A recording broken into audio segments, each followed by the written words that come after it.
அருகில் வா சிறுகதைக்கு உங்களை அன்புடன் வரவேற்பது உங்கள் புவனா.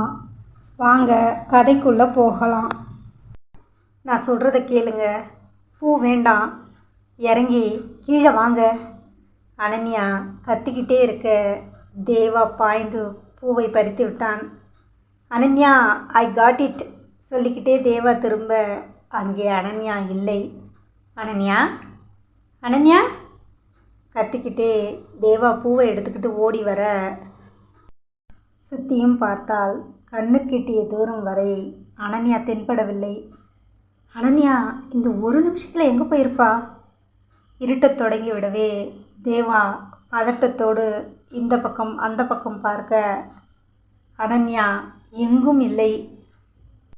அப்பொழுது அவர்களை தாண்டி வேகமாய் ஒரு கார் கடந்து போக என்ன செய்வதென்று தெரியாமல் பரிதவித்து நின்ற தேவா இந்த பக்கம் அந்த பக்கமும் ஒரு 5 நிமிஷம் ஓடி பார்த்தவன், அனன்யா, அனன்யா எங்கே இருக்க? அனன்யா என்று அடிக்குரலில் கத்தினான். சுற்றி சுற்றி எல்லா இடமும் தேடி அலைந்து களைத்து போய் அப்படியே தரையில் மண்டி போட்டு உட்கார்ந்தவன், அனன்யா, என்னை விட்டு எங்கடி போயிட்ட? நான் இப்போது என்ன பண்ணுறது? 10 நிமிடம் தேவா அலைந்து திரிந்தும் அனன்யா எங்கிருக்கிறாள் என்று தெரியவில்லை. 10 நிமிஷத்துக்கு பிறகு, ஐ நல்லா ஏமாந்தீங்களா சொல்லிக்கிட்டே அனன்யா அவன் முன்னாடி வந்து நிற்க கண்களில் அனல் தெறிக்க அவளை பார்த்தவன், எங்கே போயிருந்த? சும்மா உங்களை பயமுறுத்த அந்த பாறைக்கு பின்னாடி ஒளிஞ்சிக்கிட்டு இருந்தேன். என்ன சொன்ன? சும்மா உங்களை பயமுறுத்த அந்த பாறைக்கு பின்னாடி ஒளிஞ்சிக்கிட்டு இருந்தேன்.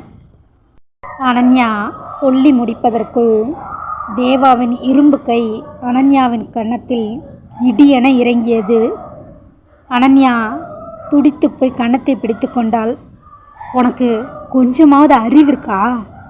எது எதில் விளையாடுறது, எங்கே விளையாடுறதுன்னு கொஞ்சம் கூடவா உனக்கு தெரியாது? தெரியாத இடம் இருட்டி போச்சு. கொஞ்ச நேரத்தில் உன்னை காணலைன்னதும் எனக்கு உயிரே போயிடுச்சு. நீ என்னடான்னா சிரிச்சுக்கிட்டே வந்து என்னை ஏமாத்த பண்ணன்னு சொல்கிற. உனக்கு அறிவே இல்லை.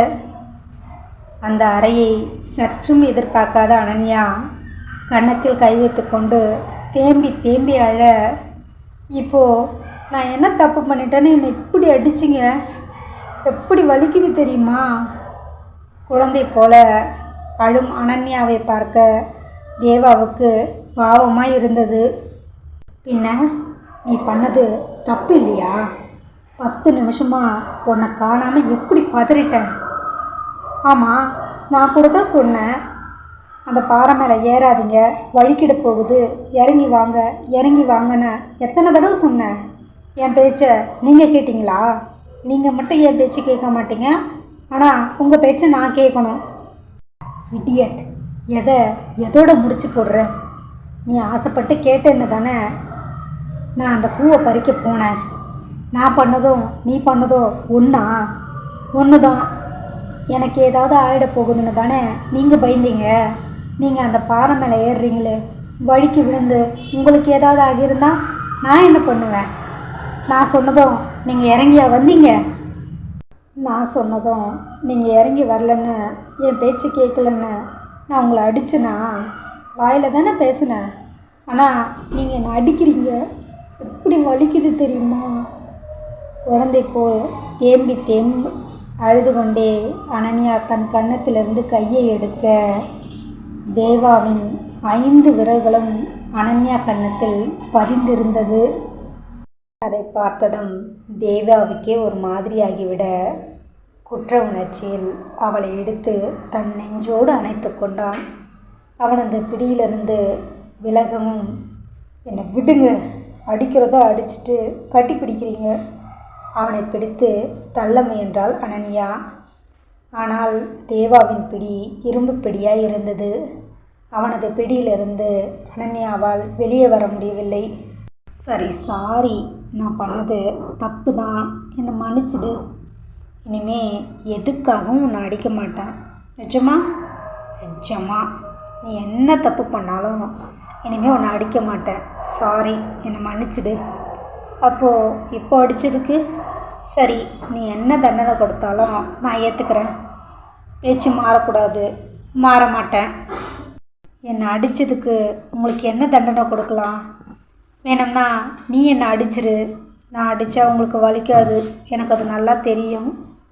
தேவா சிரித்து விட, சரி, வேறு என்ன தண்டனை கொடுக்க போகிற?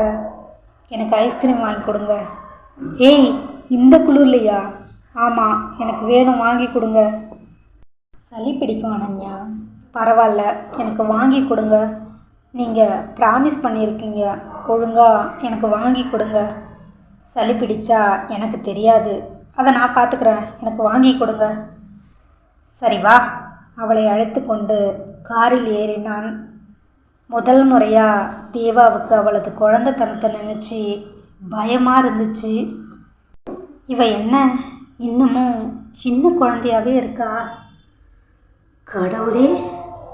அவர்கள் காரில் ஏறி உட்கார்ந்த நொடி திவ்யா தேவாவுக்கு கால் பண்ண.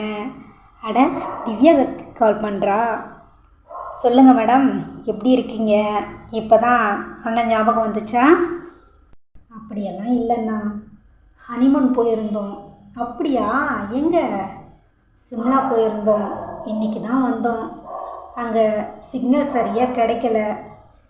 வந்த உடனே முதல்ல உனக்கு தான் ஃபோன் பண்ணுறேன். இன்னும் அம்மா கிட்ட கூட பேசலை. அப்படியா? சரி. சிம்லா எப்படி இருந்துச்சு? சூப்பராக இருந்துச்சுண்ணா. நீங்களும் அனன்யாவை கூட்டிக்கிட்டு ஒரு தடவை சிம்லா போயிட்டு வாங்க. ஊரில் இருக்கிற எல்லாரும் ஹனிமூன் ஊட்டி வருவாங்க. நாங்கள் ஊட்டியிலேருந்து சிம்லா போகவா? கரெக்டு தான். இருந்தாலும் சிம்லா ஒரு தடவை போயிட்டு வாங்கண்ணா, நல்லா இருக்குது. அது இல்லை திவ்யா, ஒரு மாதமாக ஆஃபீஸ் வரல இல்லை, அதனால் ஒர்க் ரொம்ப ஹெவியாக இருந்தது. இன்றைக்கி தான் கொஞ்சம் ஃப்ரீயானேன். அதனால் அனன்யாவை வெளியில் கூட்டிகிட்டு வந்தேன். அவளும் பக்கத்தில் தான் இருக்காளா? ஆமாம், அவகிட்ட கொடுங்க. திவ்யா குரலை கேட்டதும் சின்ன குழந்தையாக மாறின அனன்யா, அண்ணி எப்படி இருக்கீங்க? சிம்லாவிலேருந்து எப்போ வந்தீங்க? இன்றைக்கி தான். நீ எப்படி இருக்க? நான் ரொம்ப நல்லா இருக்கேன். அண்ணா, அம்மா, அப்பா எல்லோரும் எப்படி இருக்காங்க? எல்லாரும் நல்லா இருக்காங்க. அப்புறம் அண்ணா பக்கத்தில் இருக்கானா? இதோ இங்கே தான் இருக்காரு, கொடுக்குறேன் இரு. அனன்யா, எப்படி இருக்க? டேய் அண்ணா, இப்போ தான் உனக்கு என் ஞாபகம் வந்துச்சா? இந்த ஒரு வாரமாக ஒரு ஃபோனாவது பண்ணியாடா நீ? ஏய், எனக்கு கல்யாணம் ஆகிடுச்சு, கொஞ்சம் மரியாதையாக பேசு. கல்யாணம் ஆகிட்டா நீ எனக்கு அண்ணா இல்லைன்னு ஆகிடுமா என்ன? என்கிட்ட பேசி ஜெயிக்க முடியாது.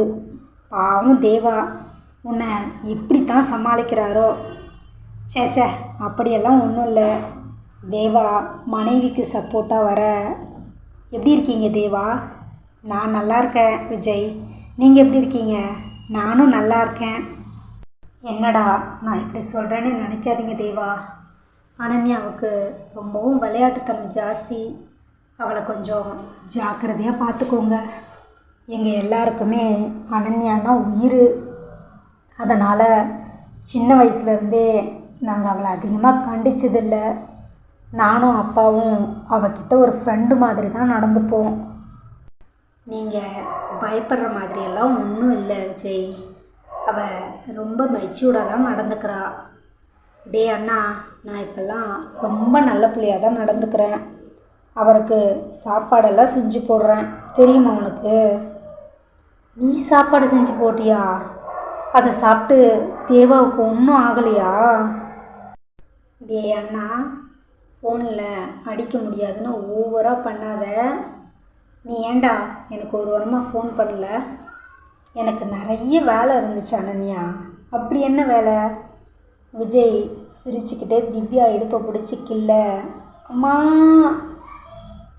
என்று கத்தினாள் திவ்யா. ஏன் அண்ணி கத்துறாங்க? தேவா புரிந்து கொண்டு தலை குனிந்து சிரிக்க, இந்த கொடு நான் பேசுகிறேன். விஜய், நீங்களும் திவ்யாவும் ஊட்டிக்கு வந்து போங்க. இல்லை தேவா, ஏற்கனவே நிறைய நாள் லீவு போட்டுட்டேன். இதுக்கப்புறம் லீவு கேட்டால் கண்டிப்பாக சீட்டை கழிச்சிருவாங்க. லீவு கிடைச்சா கண்டிப்பாக நாங்கள் வந்து போகிறோம். சரி விஜய், அத்தை மாமாவை கேட்டதா சொல்லுங்க. திவ்யா, வச்சிட்றேன்டா. சரிங்கண்ணா, பாய். ரெண்டு பக்கமும் ஃபோனை வச்சிட ஐஸ்கிரீமை அனன்யா மறந்துருப்பான்னு தேவா நினச்சான். ஆனால் ப்ராமிஸ் பண்ணியிருக்கீங்க, ஐஸ்கிரீம் வாங்கி கொடுங்க. மறக்காமல் அவங்ககிட்ட 2 ஐஸ்கிரீம் வாங்கி சாப்பிட்டுக்கிட்டே 2 பேரும் வீட்டுக்கு வந்தாங்க. வீட்டுக்கு வந்து குளித்து உடை மாற்றி, அனன்யா எனக்கு பசிக்கலை, எனக்கு சாப்பாடு வேண்டாம். ராணி ஃப்ரிட்ஜில் மாவு அரைச்சி வச்சுட்டு போயிருக்க, எனக்கும் பசிக்கலை, போய் படுக்கலாமா? சரி வா. அனன்யாவின் கன்னத்தில் தேவாவின் கழுத்தடம் அப்படியே பதிந்திருந்தது. அவள் கன்னத்தில் மென்மையாய் முத்தவிட்டவன், சாரி அனன்யா, பரவாயில்ல விடுங்க, தெரியாமல் தானே நடந்துச்சு. விளக்கை அணைத்த தேவா அனன்யாவையும் இழுத்து அணைத்து கொண்டான்.